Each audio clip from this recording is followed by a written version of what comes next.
in. Hi, everyone. It's good to see you. We have Instagram, we have YouTube, and we have Tickety Talkety. Hello. Ladies, come on in. Let's chat. Let's talk about homeschooling. Welcome. I'm so glad that you're here this afternoon. Who's enjoying their Friday? Have you guys finished your homeschooling day? Do you guys take it easy on Fridays with your homeschooling? We kind of do. Hi, everybody. Welcome. Come on in. Welcome. Start asking your homeschooling questions. I normally don't go live this time, but I think I might start to, simply because Fridays are when we're kind of relaxing after our homeschool week. I certainly feel more relaxed. Hi, everybody. Hi, TikTok. Hello, YouTube. Hello, Instagram. Hi, everyone. Come on in. Ask me all your homeschooling questions. I can't wait to answer them. Hello. Welcome. Hello, Jennifer from South Carolina. You're homeschooling your only child. So my sister has an only child as well, and she is homeschooling. And I hope that moms come in here that also have only children. Hey, is that hurricane going to hit you, Jennifer? South Carolina, right? Is that hurricane going to hit you? Hi, guys. Come on in. Welcome. I'm going live on Friday afternoon this week. I'm excited to see you. You guys, tell me what your weekend plans are. I want to hear your highlight for this week with your homeschooling. Please let me know. And I want to talk about today some things that kind of get under my skin when it comes to homeschooling. Hello, everybody. Welcome. Come on in. What gets under your skin when it comes to what people say about homeschooling or homeschoolers? One thing that really bugs me. Okay, you're getting lots of rain, Jennifer. Okay. Yeah. Hi, everybody. Come on in. Ask me your homeschooling questions. I want to hear a highlight you've had for the week. We're wrapping up our week. What's one thing that went really well this week? I also want to hear what was like a bust, what did not go well. I'm wrapping up my homeschooling week here. We kind of take it a little bit more easy on Fridays. We did a big lesson. We just took our time in our Beautiful Feet lesson this morning. We wrote poetry. We colored hummingbirds and forests. Let's see. We wrote haikus and then we watercolored what our haikus were about, because like in traditional Japanese haikus, they're about the beauty of nature. So that was the parameters that I gave my kids today is, all right, we're going to write haikus, but they're going to be about something beautiful with nature. I have 4 kids. One of my kids wrote it on the forest.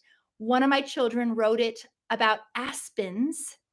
And then another of my children wrote it about a hummingbird.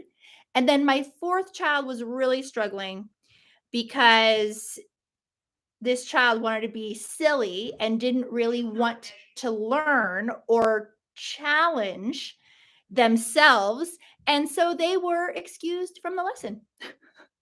And I had a great time with my other 3. You guys, homeschooling is not a perfect scenario. Yes, we are more bonded as a family. I definitely believe that schooling should be self-governing. Like you can lead a horse to water, but you cannot make it drink. So I often tell my children, I am offering you a feast of an education. I am offering you the best education that a child could possibly receive. It is up to you. It's kind of like, I view homeschooling like a feast. Here is all this beautiful food at the table. There's appetizers, there's the main meal, there's dessert, but you can't force someone to eat, right?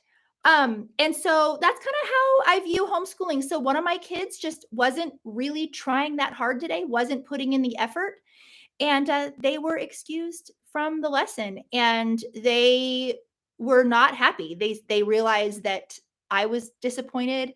And so I have a feeling that child might this afternoon go ahead and write a nice poem. We will see. Anyway, yes. Questions. Yeah, come on in with your questions, you guys. Everything homeschooling. Pie and lattes. Hi, pie and lattes. I'm looking to homeschool my little boy. I'm a little nervous, but excited too. Awesome, you guys. Give her some hearts. She's looking to homeschool her little boy, and she's nervous. You guys give her some hearts. And have you looked at the videos on my page? I try to be I mix it up. I try to be funny, but I really always want to be educational and encouraging as well. And so I hope you find that in my page. I have been in education for over 20 years. I have worked with kids and families from over 30 public schools opposite. Sorry, guys. It was more private schools than public. It was okay. So yes, I've been in education for over 20 years, and I have worked with kids and families from over 30 private schools and over 20 public schools. We made our living solving the problems of the school system, public and private, which, by the way, they are not that different. The models are the same. It's a classroom model. It's still a factory style. Often people say, well, no, my kid goes to a private school. I can tell you firsthand, they're using the same curriculum. They are literally using the same math book that public schools are using. Yeah, you might throw in some religion and throw in some chapel or some other type of philosophy, but don't be mistaken. It's still a factory style system. The classes are smaller, but they're not that much smaller. Maybe you have classes of 20 kids rather than 30 and 35. 20 kids is still a lot of kids. Yes, another question. Christina. Hi, welcome. We're going to get to you, Christina. We'll get to you, Christina. She's on Instagram. Oh, hi, Christina on Instagram. We'll get to you, okay? But first, Tamra Masagi and CG594 ask about special ed. What about special ed for homeschool? Oh, you guys. Okay. You just pushed a button. You just pushed a button for me, because if you have the people were asking, two people were kind of asking the same thing. What about homeschooling a child who was in special ed? What about homeschooling a child who is in special ed, who is on an IEP, who has diagnosed learning issues? Can we homeschool those children? And I will say, without a shadow of a doubt, with all the confidence in my heart, that I believe the best place for a child who has special needs is in a loving home with a motivated parent who can tailor the education and the curriculum to his or her needs. And here's the thing about our system. Our system is a factory style, one size fits all system. And if you don't fit into that system, you get a diagnosis slapped on you, you get an IEP, and you get thrown into special classes depending on the severity of your diagnosis, right? That is a very shaming system for a child to be in. It really is, having to go and be separate in a different class, or you're the kid that always gets extra time on tests. And if you hear nothing else, this is what I want you to hear from me today, because I have read thousands of IEPs. Okay.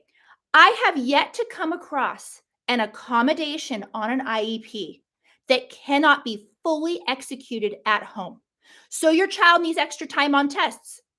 Fine. So your child needs a quiet work environment. Great. Right? So your child needs the time to review a lesson more than once. Great. We can do that in homeschooling. The one thing that homeschooling cannot provide, in full honesty, is when there are therapies involved with a child's needs: speech therapy, occupational therapy, social therapies, and things like that.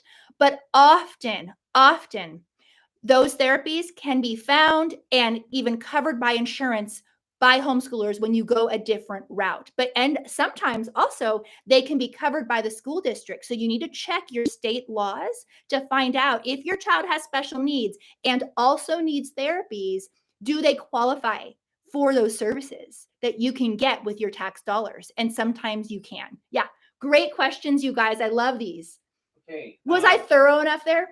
You're great. Okay, this is my iced coffee. So as I keep drinking this, you're going to be like, wow, Christy has some energy. Yeah, I have my energy. It's right here. Julianne Renee on Instagram.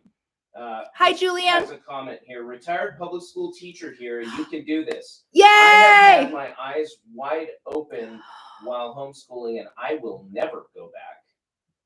It's a Julianne Renee. Julianne Renee just said that she is a former public school teacher and her eyes have been opened to homeschooling and she will never go back. You are one of thousands of teachers.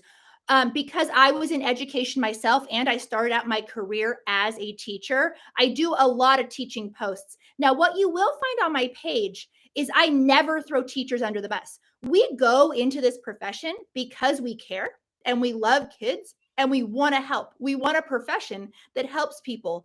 The issue is the system and how teachers are treated horribly. They really don't have freedoms anymore. But it's so encouraging when I hear teacher after teacher after teacher like myself who says, no, all those myths about socialism, my kid will end up weird. I can't provide the academics. Your kids get behind. Those just aren't true. We have world-class curriculum at our fingertips. We have social outlets galore, even more diverse and robust than what is available to our kids who are in public school. So it's pretty exciting. Yay, I'm so glad you commented that. I'm encouraged by you today. Thank you so much. And Jewel. Hi, Jewel. Hi, you guys. Double heart. Teacher here and homeschool mom here. Good. Double tap if any of you came from the teaching profession. I would love to hear. Yes. Yeah. Christina says, I want to homeschool my children. She's on Instagram. Hi, Christina on Instagram. I want to homeschool my children, 2 girls, 1 and 3 years old, but our native language is not English. Yes. Do you have any thoughts on that? I do have thoughts on that. I have several friends who their native language is not English. Do not view that as a liability. View that as something special that you have to offer your family with your kids learning your language. Here's the thing. There is world-class curriculum out there. If you are really insecure about, oh my goodness, I just got a heart. If you are really insecure about maybe teaching writing, like when your kid gets into writing essays and that type of a thing, there are literally online live courses where you can hire a professional, a teacher who is in a live online class for your child. I already do this. So my children learn Latin, but I do not know Latin, and I did not want to learn Latin. And I don't have to learn Latin. I found an amazing academy and I found an amazing teacher in that academy. And it's with a curriculum that I really like when I did research on Latin curricula. And we take an online class and it's a live online class. They're not that expensive. And what's really cool about it is my kid has friends all over the country. And he just told me that he has a friend in, I think, Romania, which is pretty cool because we have Romanian heritage. My husband is a half. You're half Romanian. Yeah. And so it's really cool that my child has a friend in Romania and all over the country. And so I just want to tell you, don't let that hold you back. If you can't find a live online class, there are scripted curricula options. There are even curriculum options where you're literally given a script and you can read it. Like you can't go wrong because it's written by an expert. And if you follow the script, you can't mess up. So for people who have, and this is the thing that I want you to hear, you guys. So this particular mom is insecure because English is not her first language. Write in the comments, what are your weaknesses? Because my weakness is the mathematics. We all have weaker areas where we're not as secure in teaching than other areas. We all have that. You're no different, okay? And I just want you to be encouraged by that. That does not stop us from providing an excellent education for our children. And what we do is we just utilize the amazing resources that are out there for us. So, yeah. I'm sorry, you were talking about Romania? Yeah. Did you see her comment? No. Christina? She says, I speak fluent English. That's not the problem, but my fear is that we would have to study mostly American culture. Would we have to do extra work for Romanian literature, history? Oh my goodness. Are you kidding? That is so crazy. That's insane. I'm fixing this camera right here. Scott, this might fall. Okay. Hold on, you guys. My camera, oops. Her question is, might fall. Would she just have to study American? No, when you homeschool, you don't have to study one thing or the other. Now, this is what I will say. I'm worried that TikTok's, maybe let's leave it. I'm worried TikTok will disappear if we put that. I don't know, you guys. Okay, Scott's going to give it a shot. Everyone say hi to Scott. To my arm. Yeah, to Scott's arm. Sorry, guys. He is not only handy, but he's handsome too. I want to answer the that question about Romanian. Oh yeah, what I can't forget to answer with that is it's actually a really great question. Oh, I turned into a circle. Let's see. Okay, there we go. Are we good, guys? I think we're good. Yeah. Go ahead. Okay. Just answer. I can't answer because I'm totally distracted. Hold on, you guys. Sorry, guys. Okay, are we good? All right, we're good. Hi, Katie. You guys, my friend Katie is here. She's the one that owns that cabin. If you guys want an amazing homeschool vacation where there's a unit study waiting for you there on 2 national parks, Bryce and Zion, you guys go to my bio and check out the, there's a link in there about Katie's vacation cabin. She has a cabin that is absolutely phenomenal. We just stayed there, and it's basically like she wants to create this haven for homeschoolers to come, because we can take off in the off season and go places and homeschool. And so she's kind of made this special situation for homeschoolers to go and homeschool at her cabin. The link is in my bio. But what I want to say is that right now her deal is that if you book 7 or more nights, you get 2 free. So that's pretty cool. That's the deal, right, Katie? 4 national parks. I didn't realize that. Hi, you guys, and you can ask Katie questions in here too. Wait, but I cannot forget, because the question about teaching U.S. stuff, the woman who was concerned that she couldn't teach her Romanian culture. She lives in Romania. Okay, you live in Romania. Is your kid in my kid's Latin class? I really want to know. It would be like such a crazy small world. Crazy. Okay. So, okay, so this might not apply to you, but other parents need to know this. Every state has their own set of laws for what you are required to teach. And in my state, I live in Colorado, there are certain things that I am required to teach. Like I have to teach flag etiquette and stuff like that.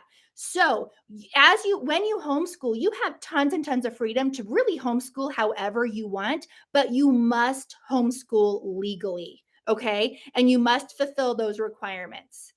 Hello, everybody. Come on in. Okay, 7 nights for the price of 5. Thank you, Katie. You guys go check the bio. This her place, and I don't want to, okay, so I'm going to come off as a little bit snobby. Is that okay? Okay. So I don't camp. Okay. I don't like sleeping on the ground.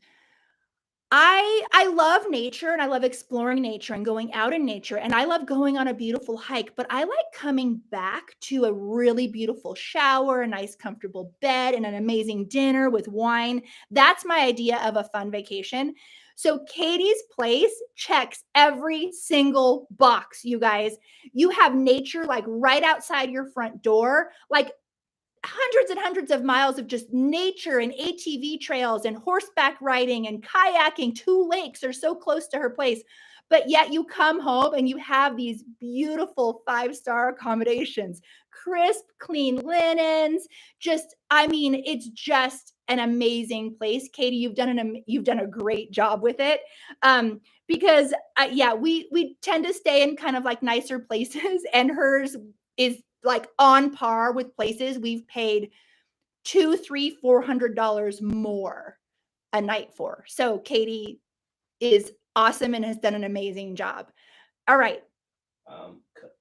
Yes. Color Bubble Creations. Hi, Color Bubble Creations. Yay, good. My husband wants me to homeschool our daughter when she gets of age. I'm nervous. I won't do it justice. Okay, you do not be nervous. Okay, so what you're nervous about is really the unknown. And what I want you to know is that being like, people say, oh, you're not a credentialed teacher, so you don't know what they're doing. Half of credentialed teachers don't know what they're doing, you guys.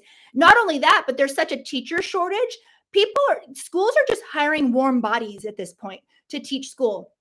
But here's the thing. Statistics show that the highest indicator for academic success for kids is not having the best school district, the best private school. It's having an involved family and having involved parents. That is literally what homeschooling is. The fact that you are concerned and scared that you won't be enough is proof that you will. If you don't know, do you know what I'm saying? Like, the people that abuse homeschooling laws, they are not on this live asking me questions super nervous about the education that they're providing their kid. They don't care. They're mentally ill people, right? So be encouraged and know that you don't know this yet, but when you only have to take it year by year, right? So when your child turns 5 and you start kindergarten, all you have to find is a kindergarten curriculum that you love and that your child loves, and you're literally going to homeschool 1 hour a day and have fun and go outside and make friends and go on field trips. That's what the entire kindergarten year looks like. And then you're going to get your feet wet, and then you're going to go into the next year, into first grade, which looks a lot similar to kindergarten. And you'll have all that time to research what kind of homeschooler you are, what style resonates with you, what curricula options are out there for you, how you want to mix it up. So here's the thing. Don't think 10 years ahead and freak out.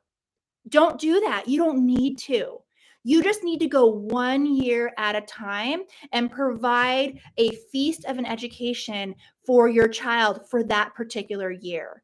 And then what's great is once you've homeschooled kindergarten for your first child, are you going to do everything perfect? No, there's going to be things that you're going to want to do differently for subsequent children if you have subsequent children, but you will already have that experience. You will already know what you want to do and not do. So then your plan just becomes easier and easier with each kid that's coming up. Does that encourage you? I hope it does. You are enough. The fact that you love your child is enough. Yeah. Edula, C. But what about the social part? What about the social part, you guys? In the comments, tell me all the things you guys do to make sure your kid has a robust and healthy social life. Here's the thing that I want to say about public school. Okay? And I might get on a little soapbox here. The question of socialization comes up all of the time. People assume that what is normal in our society, what is standard, what every kid grows up with, for some reason, our society has decided that that is the gold standard for socialization. Let me tell you something. What happens in the public schools and even in private schools, the correct word for it is not so healthy socialization. It's forced socialization. And it's called age segregation.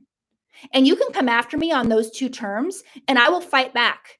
Because let me tell you, in real life, in normal real life, when you graduate from high school, you are not in a room with 29 other kids your same age for 7 hours a day. That is not real life. It gets so under my skin when people say your kid's not going to be ready for real life if they don't go to public school. When was the last time you were in a room with 29 other people your age? The last time I was in that situation, I was in school. How is that preparing kids for real life? Last time I checked, doing real life with your kids prepares them for real life. And that's something homeschooling allows, right? And so, but I just want to say, don't take my strength and my strong words in the wrong way. I just want to empower you to fight back on this. I want you to have the words to be able to tell other people, yeah, what about socialization? Because my kid has amazing friends. We're in co-ops, we're in sports, we're in all these activities, right? And so that's what you can respond with when people ask you, what about socialization? In the comments, tell me all the things you guys do to socialize your kids. Just to encourage the people in here, because it is a really big fear. It really is, and it's legitimate. But we need to bust that myth right out of society because it's just a lie. It's a lie. Let me take a drink of iced coffee. Okay, cool. Let's go to Kristen Page. Hi, Kristen. She asked, what is your biggest advice for a first-year homeschooler? Okay. Oh, what a great question. What is my biggest piece of advice for a first-year homeschooler? That would depend on the age of child you have on the first year that you're starting. But what I would say is to remember that even on your worst day, it's better than the alternative. It really is. There are some days where all I can muster is to read out loud to my kids. That is a better day than what they could experience elsewhere. So, one thing I'm really passionate about is to make sure that parents, like when you buy curriculum, make sure you're not a slave to that curriculum, because you are your child's instructor and you get to decide on a given day and on a given lesson what is a fit for your child. And so, I just want you to be encouraged that in your insecurities, because I was there too, of like, oh no, society's going to judge me. My kid has to be like on track or else people are going to judge me. It's just so important to let that go and realize and change that mindset to, no, what are the amazing things my kids are getting that other kids aren't getting, right? Because let me tell you something about teaching. When I taught, I had to follow all the state standards, right? And it was like I treated them like a checkbox. Do you think those kids remembered that over the summer? They forgot it within 2 weeks. Educating a child is not it's not filling a bucket. Think of it more as igniting a fire.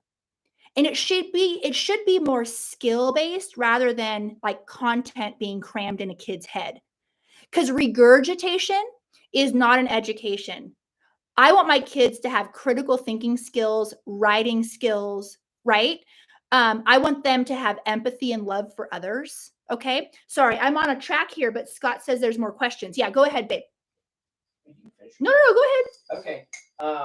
Yeah, a few great ones from Yes. Bubbleth and Irish Gem, but I'm going to put them on hold and I'm going to go to Ray Finney on Instagram. Okay. We're going to get back to you, Bubbleth and Irish Gem. Did you hear that? Bubbleth and Irish Gem, we're coming back to you. Don't worry. Ray Finney.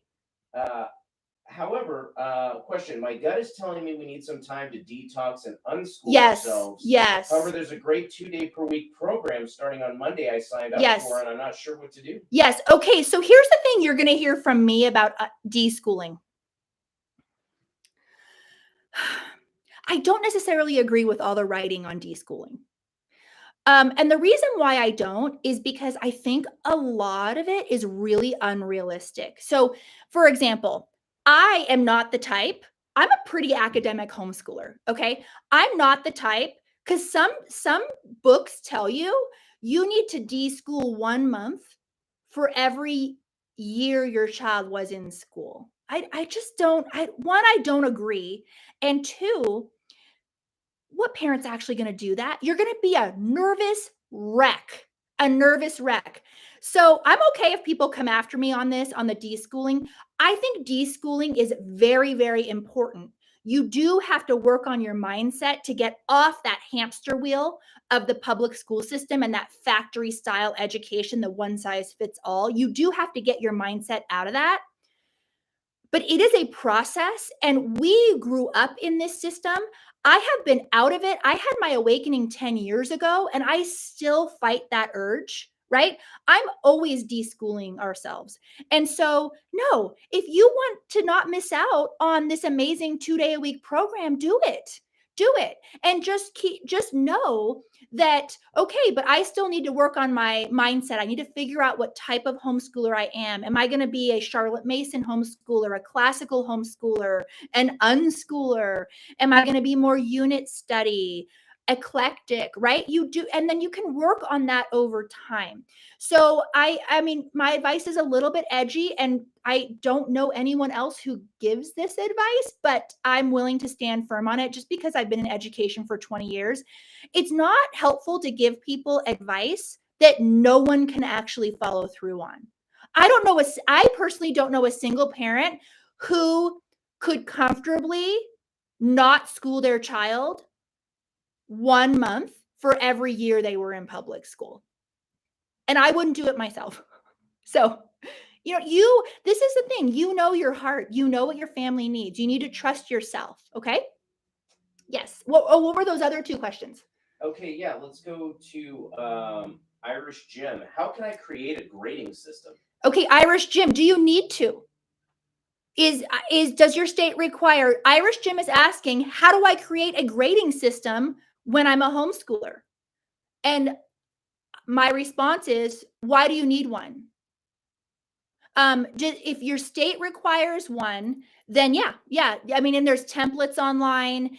If you end up kind of realizing that you're more of a traditional homeschooler, which means you're most comfortable kind of doing public school at home, then yeah, you're going to want to give your kids like quizzes and tests and that type of a thing.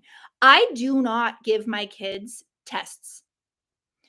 I give them standardized tests, though. I think knowing how to do that is one of the most important things that we can do as homeschool parents, is teaching our kids how to master standardized tests.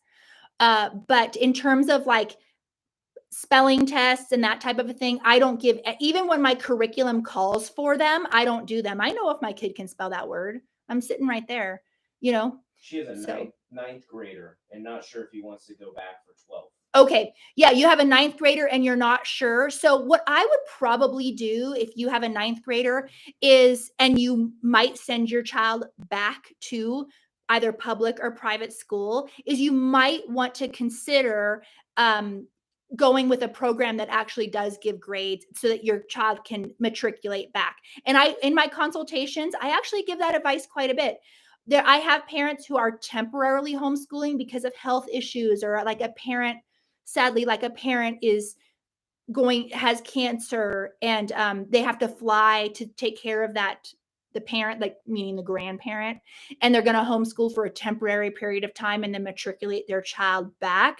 I often say, like, don't go like off the rails with a totally different philosophical approach to homeschooling. If you're just going to put your kid right back in, you should go with like a standard program. And if you like, a Becca is a Christian one, for example, and there's lots of other ones, even secular ones. Okay. Yeah. I know you're done. We do have to go very soon. Last questions, you guys. Okay. Bubbleth says, my kid is home from public school today because I'm not happy with what they've been learning this week. Oh, I love it. You guys give hearts to Bubbleth. Savage mom. I love it. She's not happy that what her kid is learning in public school this week, so she has her kid home. Just make sure you're not violating truancy laws. Just double check that you're not breaking any laws. Okay. Couple more questions. Yeah, you'll have to do this one quick, I guess. Okay. Nikoko, please explain the types of homeschool styles. Okay. Oh, all right. You guys want to hear the types of homeschool styles? Okay, so let's start with, let's just go down the line with most, how do I say it? Most structured to more least structured. So the most structured would probably be traditional, which is basically doing public and private school at home. And there are programs that do that. So it's basically no different. But you are taking your kid out of those environments. And a lot of people homeschool because of social environment at school. So this is a valid reason. Next in line, I would probably put classical homeschooling. It's the oldest style of homeschooling. It's been around since BC. Think Socrates, Plato, those people. The focus is a lot on logic and rhetoric. Classical homeschooling in general is not separated from a Christian philosophy as well.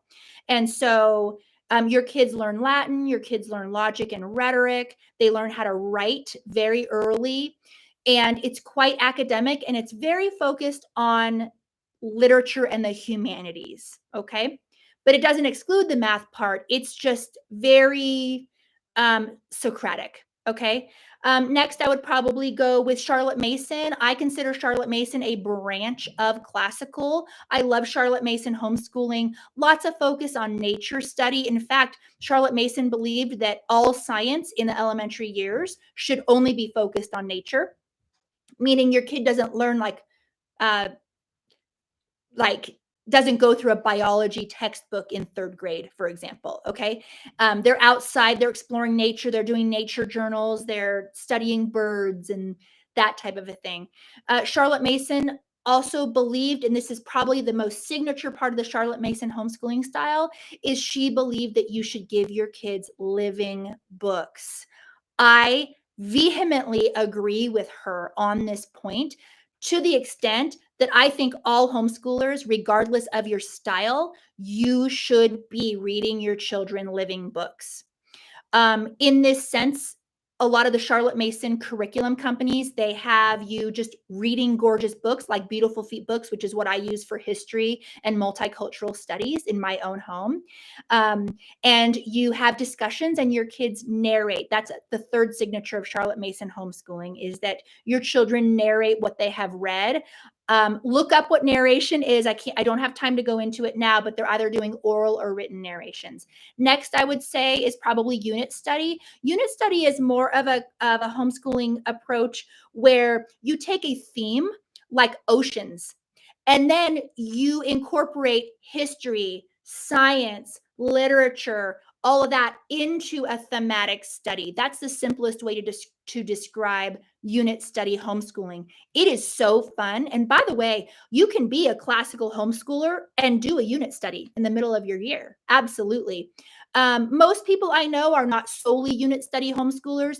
They are another philosophy that incorporates unit studies in their regular curriculum.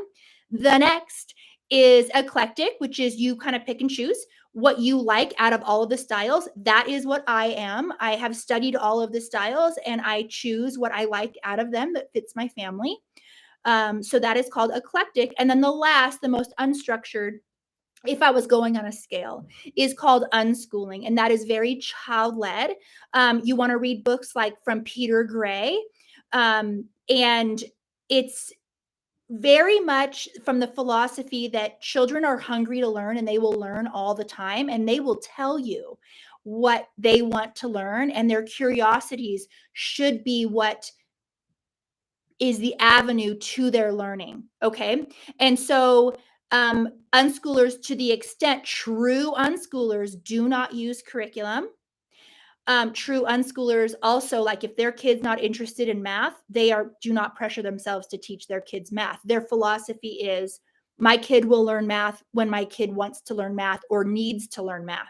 So those are kind of all of the homeschooling styles in a quick nutshell. Great. How did I do? You did great. And then you need to wrap it up. Oh, I need to wrap it up. But people are asking, what's a living book? Oh, what is a living book? Okay, you guys, first off, please go to my bio. In my bio is a link to Beautiful Feet books. I think they do it the best. I approached them and said, I love your curriculum. Can I talk about you guys on social media? Because you're so amazing. And they said yes. So, and there's a coupon code. A living book is not a textbook. So the best way, the kind of a way to describe what a living book is think of what it's not a textbook. A textbook is very dry. And it gives facts, and kids have to memorize the facts and regurgitate the facts. A living book is a story. It draws you in. It makes you ask really good questions. So generally speaking, a living book is written by a single author, not always, but most of the time, who is an expert in their particular field, whether they're writing a biography on Abraham Lincoln, or they were an expert in the civil rights movement, or they were there. So often, like, you can have autobiographies, biographies, even fables that teach beautiful lessons, historic lessons, are considered living books.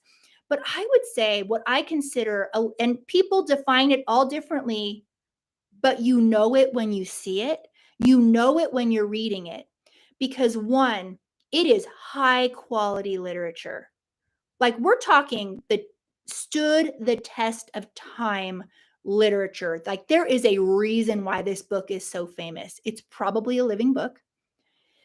And if that book has you asking the really good life questions, the ones that don't have easy answers, it's probably a living book. If you're thinking about it 4 hours after you read that chapter, it's probably a living book.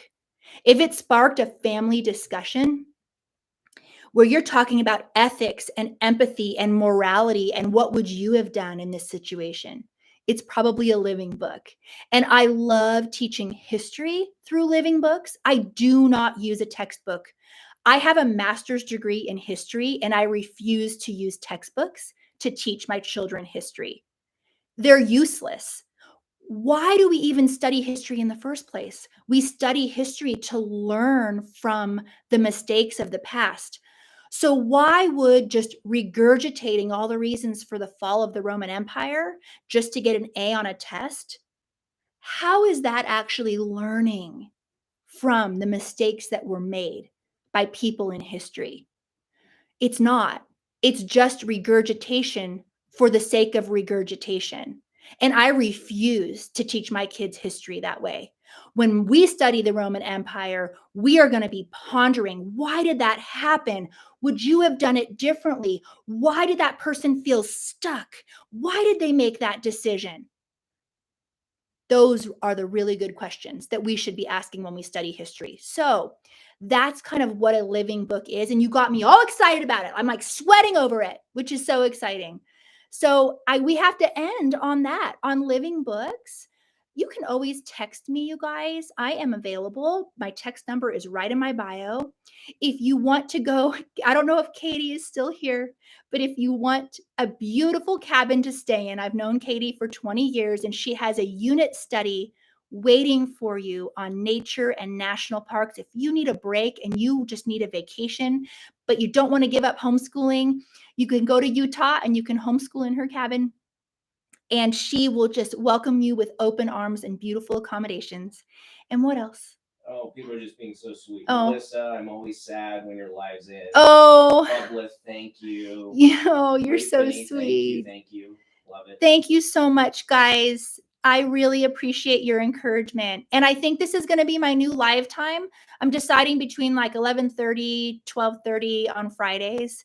I just think it's a really good time where we've ended our week as homeschoolers.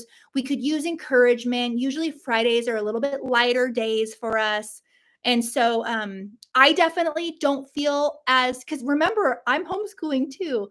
On Fridays, I definitely feel like I have more space to give you mamas the time I want to give you and to answer your questions in a really meaningful way. So I'm also not tired. I've been doing lives at night, and I find myself like when I finish a live, when I've done it really late, like not all my cylinders were firing because I'm really tired, and I don't want to give you 70% of me. I want it when I show up, I want you to have 100%. And so I think I might start moving my lives to like Fridays during the day. Thank you. I hope you have a wonderful weekend. Don't forget that you can text me. And don't forget that I care about you. I care about you. And if you're struggling with your homeschooling journey right now, would you please reach out to me and text me? We can problem solve. If I can answer a question really quickly, I do. If I can't, and I feel like I need more time with you, I'll ask you for a consultation and you can choose to do it or not. No pressure, but don't ever be scared to ask. Okay. All right. Love you guys. Have a wonderful weekend. Okay. Mwah. Bye.